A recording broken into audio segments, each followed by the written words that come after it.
Okay,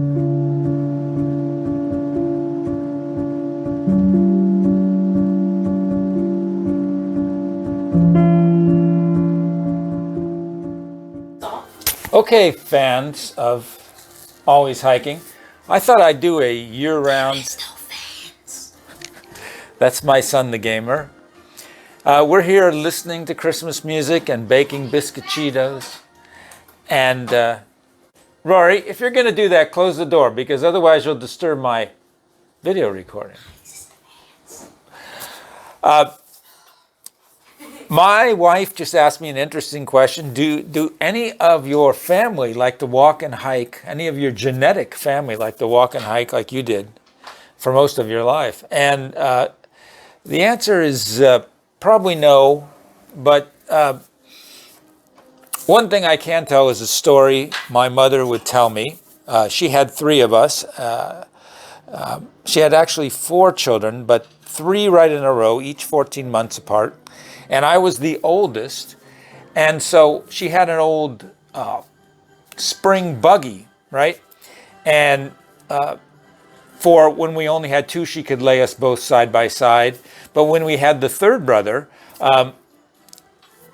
the third and the second had to fit into the spring buggy. And my mom had to make a deal with me that I would walk for a certain period of time, and then I could catch a ride by holding on to the inside of the buggy and putting my feet on the one of the existing rails, and she would push me, and then I would walk some more. So anyway, she thinks the reason I walk and hike so much is because I was forced to, being the oldest, and there wasn't enough room for me in the spring buggy. But I don't know that that's true. I've been walking and hiking my whole life, or most of it, and I think it's just because I fell in love with Henry David Thoreau and John Muir and all the beautiful places in the Bay Area. And my father had purchased 40 acres in Northern California, and we built a cabin together. And we talked a lot about the beauty and wonder of nature and how it heals the soul and gives us a chance to reflect on who we are as human beings.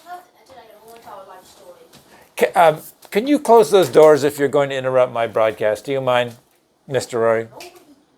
Nobody, he thinks nobody cares. People do care. I care. Anyway, so I thought I'd review the hiking year. And it's been a fine hiking year. I don't know what my total mileage will be, probably about 3,000 miles.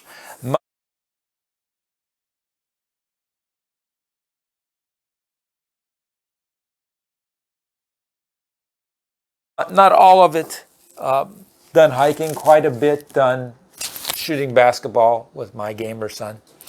And of course, the watch registers everything. It registers all your steps, vacuuming and cleaning and everything else you do.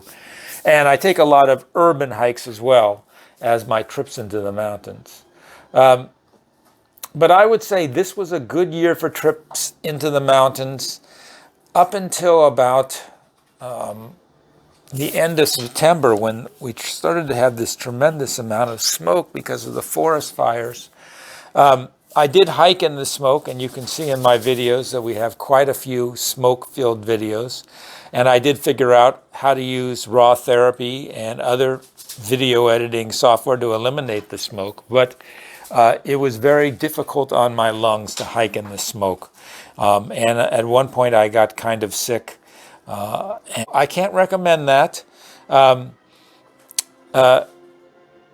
But I would say that it was a beautiful long summer, and very many hikes into the mountains were made.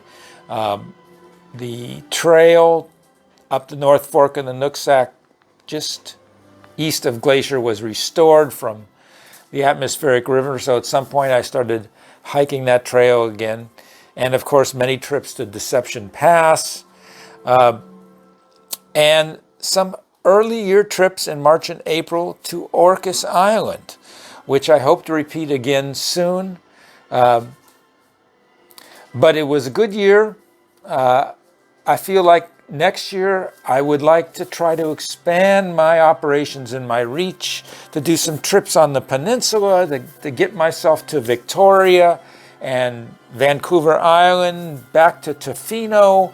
I have never done a recorded trip to Tofino since I've started my channel, and now that it's open, I would really like to go back and maybe even do a few kayak trips into Clayoquot Sound and look for eagles and whales and sea lions. So anyway, that's what I plan to do with my next year, and I'm so glad to have you along as part of my channel.